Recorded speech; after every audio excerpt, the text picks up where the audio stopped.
Hi, I'm Marty Nemko. Today I want to offer what I'm hoping will be some wisdom about work. I'm going to start to talk about why maybe work is more important than you may think it is, even though you probably think it's pretty important. It may even be more important than even you think of it is.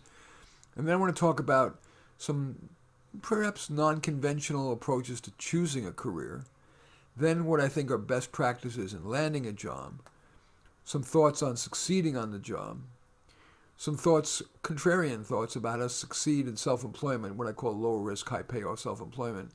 And then I want to describe how I've done these things myself and where they've succeeded and failed, because very often we learn best in context.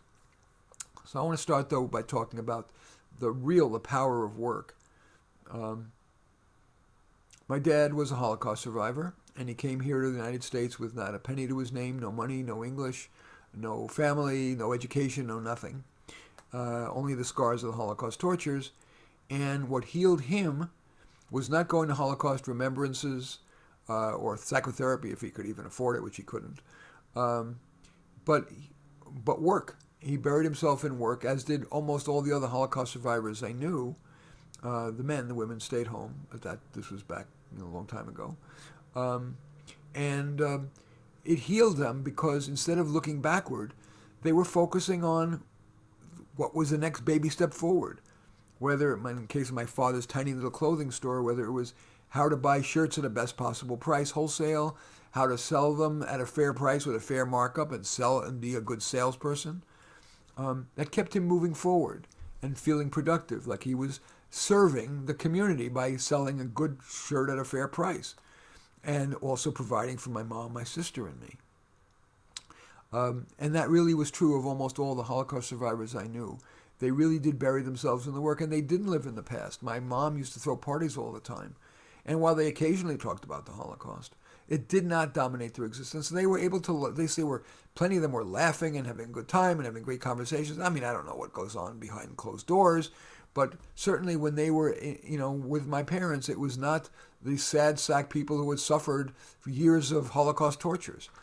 So that, in addition to being productive, feels like work deserves more weight than we give it, especially in today's era where all you ever hear the gurus talk about is work-life balance with an emphasis on life.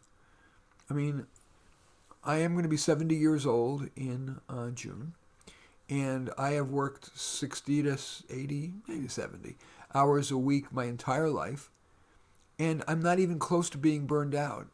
Because as long as I'm doing work I'm reasonably good at and I feel is worthy work, it feels great.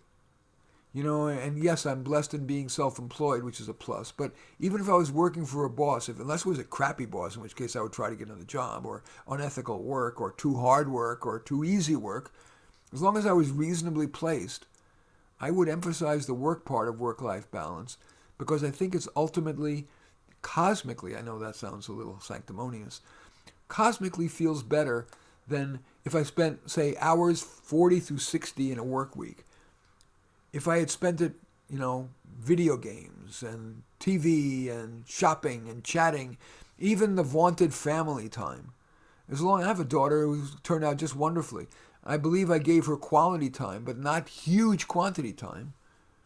I think my life is better led by spending hours 40 to 60 plus doing my work. And the best example I give of this, I'll give a low-level example and a high-level example. The high-level example is I have a client who's a cardiologist, and he works 60 or so hours a week. And I asked him why, and he says, I'm a damn good cardiologist. And if those patients who I'm seeing in hours 40 through 60, if they see somebody else, they may not be as cured as if I saw them.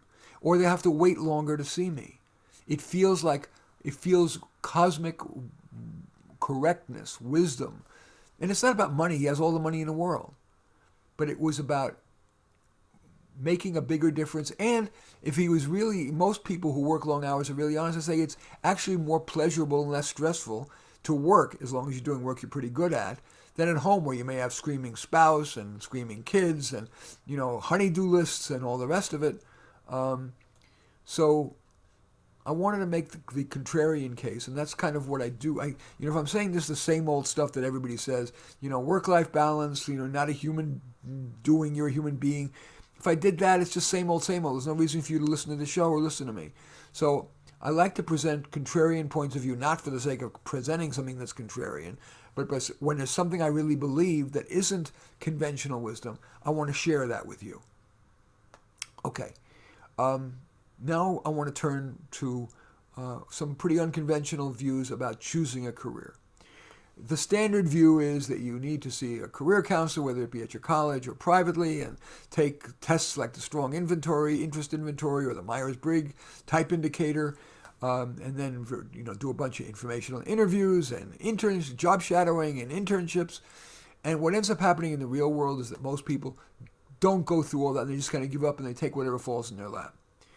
I have found that more useful, and even though I'm a career counselor, so what this is, it's the opposite of self-serving for me. It's, because I'm suggesting you need very little career counseling or none, is to simply identify there are 6 basic core abilities that people have, either 1 or 2 that they're particularly good at. Just identify those through self-report. Self-report is often more valid than even those, quote, tests, which show a lot of invalidity often. So those major categories: are you mainly a word person? Are you mainly a people person who does well at persuading? Are you mainly a people person who works well just being as part of a team member, lots of emotional intelligence? Are you somebody who's really good with data, scientific or mathematical data or computer data? Are you more entrepreneurial, not just able to come up with good ideas, but see them through to completion and usually success? Of course, even successful entrepreneurs often fail, but they kind of know when to hold them and know when to fold them so they can move on to a more promising next venture. Are you more artistic at your core? You don't have to be necessarily the world's greatest freehand painter, but do you have a really good aesthetic sense? Are you talented in the visual or performing arts? Is your just sensibilities artsy, a little bit more gut feeling than rational? That's a core skill. And finally, hands-on. Are you somebody who's just really good at designing objects, seeing things in 3-dimensional, or fixing things? Identify the 1 or 2 of those core abilities that are yours, and then use that as the filter for the following. There are 2 great databases of jobs out there. One is the free government handbook called the Occupational Outlook Handbook, which is available just by Googling that, Occupational Outlook Handbook. It's free online. Or my book, Careers for Dummies, which has little short, like this size, 2-paragraph descriptions of 350 careers plus a link for more information on the career. Using either one enables you in an hour or 2 to very quickly screen lots of careers, not just based on your 1 or 2 key abilities, but on just in a holistic gestalt, your overall feeling like, yeah, I could see doing that, or nah, I couldn't see doing that. In just an hour or 2, you can then have screened hundreds of careers to identify a few that are worth a little Google search. And then maybe you'll watch a couple of YouTube videos on that career or read a couple of articles on that career. And that simple method is often more valid than the traditional long method, which, as I described, is not only long, but very often less valid. For example, informational interviews are very often highly invalid because you're getting to talk, if you're lucky, with one person in the field, and his or her experience in that field could be idiosyncratic. For example, there are some people who love being a career counselor, others who hate it. Some use one style, others use another. By talking to one person, you're not getting a representative sample of what it's really like to be in that career, let alone for you. So those are a little bit unconventional thoughts about choosing a career. Now I want to turn to landing a job. The most typical way that people think about landing a job is answering an ad. And that can be the best approach and the worst approach. It's the best approach if, in fact, your background, as evidenced in your resume, is indeed an ideally suited for the job you're applying for. Remember, today it is so easy for employers to place an ad on their own website, on Indeed, on Craigslist, on LinkedIn. So they often get dozens, if not hundreds, of applications for a job, especially a good job. And so unless your resume is going to be in the top tier, it's usually not worth applying. But if you do apply, you really have to tailor the resume to the job, not just in terms of the highlights at the top of it or summary section, but inserting keywords in context in the resume, because most, especially large employers, initially screen resumes with a computer program that searches for keywords. It also helps to write a good cover letter that explains why you're a good fit for the job. Now, a lot of people tell me, oh, but you can't send a cover letter because you have an online application and all you can do is upload your resume. Well, you can. All you need to do is append the cover letter directly to the resume that you're uploading. Similarly, there's a piece that you can append to the resume that can often be very helpful, and that is what I call a white paper. It's a 2 to 3 page paper that shows your current knowledge in the field. So if, let's say, you're trying to become a fundraiser, writing a 2 or 3 page paper that distills the wisdom of the best research you could find on the internet or your own experience, saying there's something like 7 keys to successful fundraising in 2020 is a very good thing to add and to append to your resume.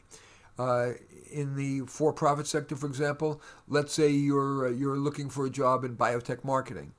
You can still do the same thing. 5 keys to successful biotech marketing, medical device or biotech marketing in 2020. It's like icing on the cake. If your background is not really well suited, that collateral material, that white paper won't help. But if you are well suited, that can push you over the hump and get you to the interview. Now, let's say you're not perfectly suited for jobs. You've got to use one or more of the 3 types of networking.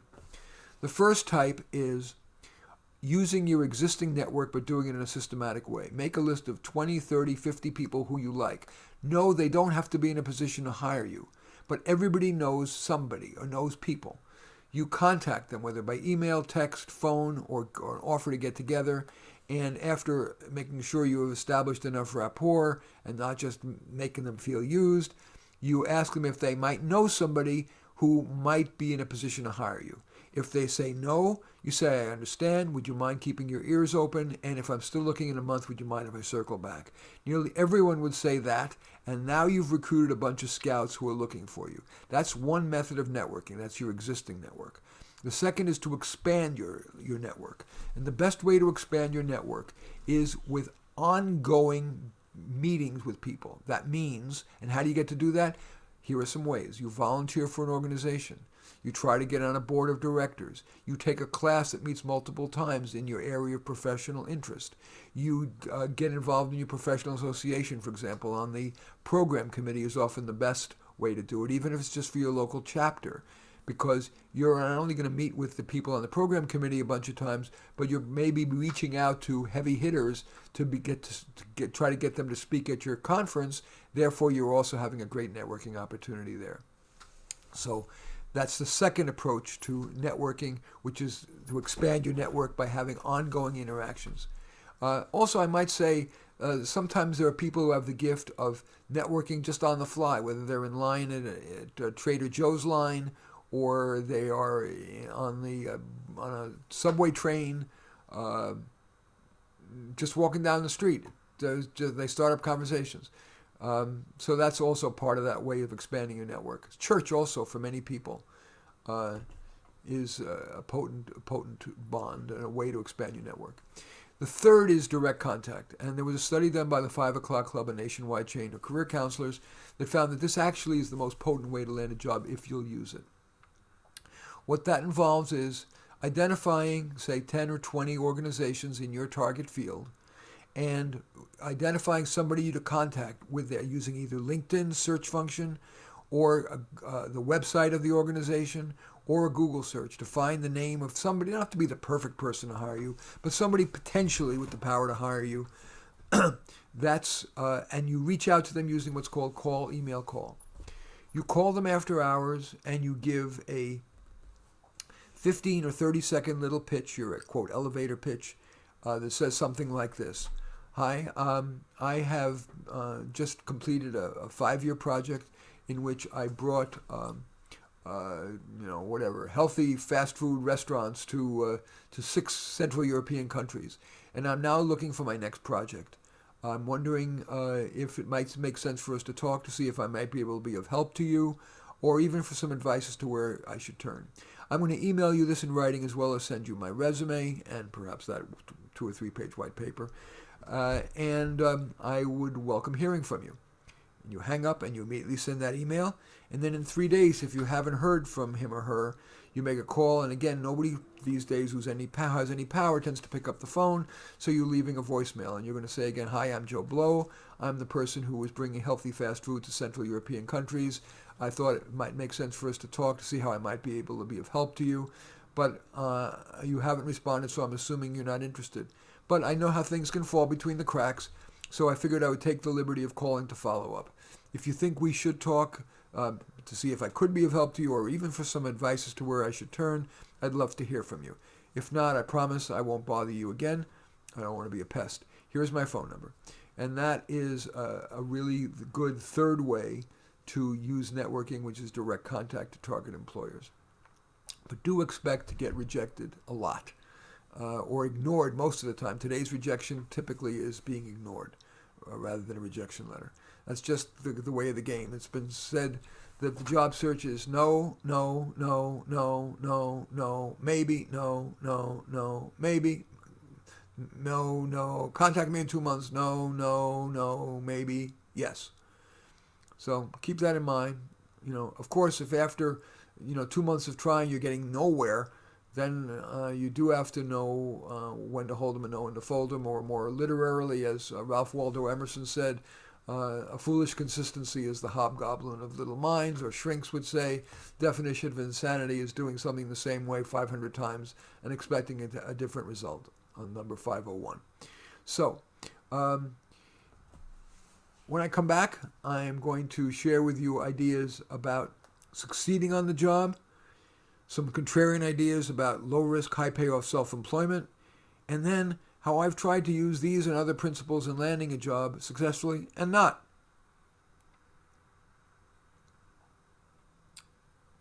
Thanks for staying with me. I'm Marty Nemko. Now I want to talk to you about succeeding on the job. Maybe the first thing I want to talk about is negotiating. Maybe the most important thing you can do when you're negotiating is not salary, because any extra money you negotiate in salary is going to be taxed at your top rate, and your employer gets nothing in exchange for it. I've often found my clients more successful and happy in negotiating other items that can benefit both you without having to pay taxes on it, as well as the employer.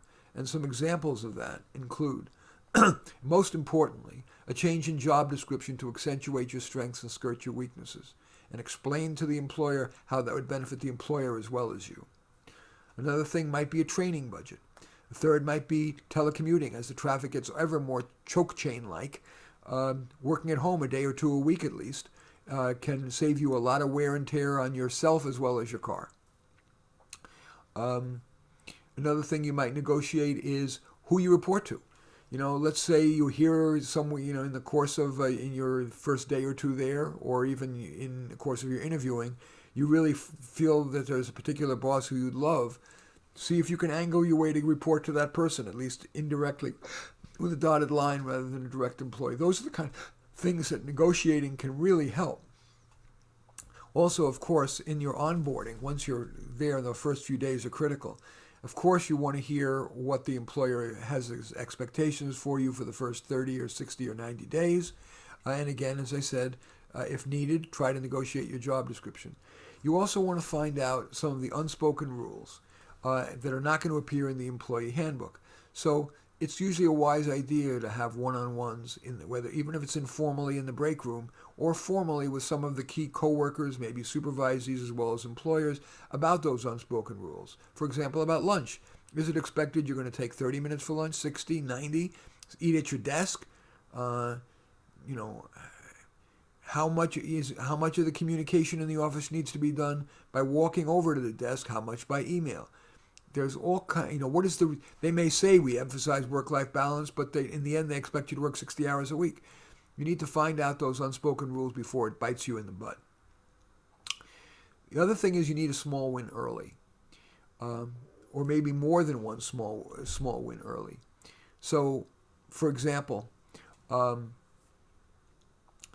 let's say you've written something you think is a good idea. It's very wise to send a draft around for, quote, feedback, but it also lets people know that you've done a good job.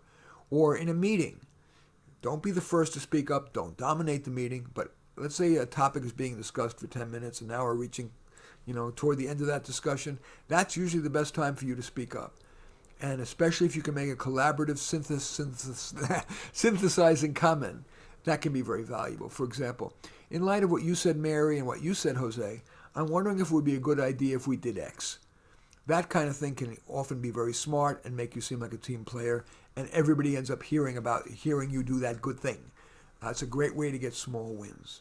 I want to talk just a little bit about the art of public speaking. Even if you're just giving a 2-minute presentation in a meeting, let alone something larger, it's really helpful to learn how to do some good public speaking. The most important thing I like to suggest here, it's beyond the scope of this to give a long talk about this, but you don't want to over-prepare. The biggest mistake that people make is they script, and then they either try to memorize it or paraphrase it, and they sound too stilted. It leaches the chemistry. I tried to model that here. I made a little outline of what I want to talk about with you, but I scripted nothing, so that you're feeling like you're getting a real human being talking. Even though I've stopped at times, I've said, I've gone back and forth, it wasn't completely coherent. It's better to do that than to be completely coherent but sterile. So yes, prepare a little outline of what you want to say. If you don't have it, can't do that yet, do a little research. Have a few bullet points. Maybe practice it once in front of a mirror, according to a tape recorder, or in front of a friend or loved one. But that's it. And then have maybe your note card, or if you want a PowerPoint, up on the screen. I'm not a big fan of PowerPoint because it takes the attention away from you and onto the screen. You're less likely to have that rapport built than if you're just have your little talking points there. If you want to hand something out that they come away with, send them a one-pager of a cheat sheet or a summary after the fact. That's the world's shortest course in public speaking, but it's a pretty central point. The other thing is, if you're getting a chance to run a meeting, it's particularly important that you keep them crisp. Send an agenda in advance, ask for changes. Try to keep to the agenda as much as you can. If somebody's going off topic or is long-winded, it is not inappropriate to interrupt and say, so you're saying blah, and you synthesize their main point and go call on somebody else. And try to keep to the time. One of the easier ways to keep people from running off at the mouth and trying to impress people is, if possible, schedule your meetings right before lunch or right before leaving time, because people will want to leave right at lunchtime or at the end of the workday. Again, it's beyond the scope of this to talk in great detail about meetings, but that's the world's shortest course in that.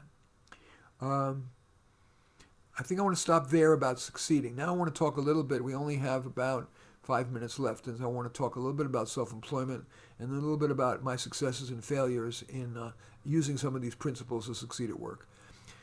My core belief about self-employment is it's better to replicate than to innovate. When you innovate, you're a guinea pig, and guinea pigs tend to die. The leading edge is too often the bleeding edge. Take an idea that is proven by somebody else and do it in a different geographic area, or either do it more cheaply or a slight variation on it.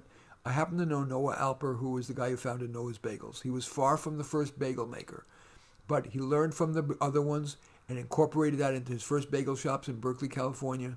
And then eventually he did sell out to a major corporation, but he didn't have to start from scratch.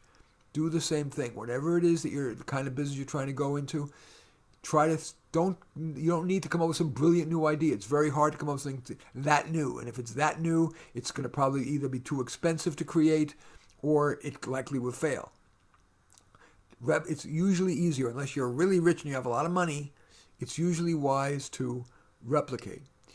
The next thing I really want to say is you've got to be a cheapskate, especially in the beginning. Keep your costs down. Try to avoid renting a storefront. Work from home as much as you can. Avoid hiring as much as you can. If you need help, do it by the hour as much as possible, because the meter is always running when you're hiring somebody full time. And don't spend on sizzle, spend on steak. So fancy logos and fancy addresses and That's usually not wise. Also avoid storefronts in general because the rent is so huge. So, I think I want to, and again, status is the enemy of contentment there.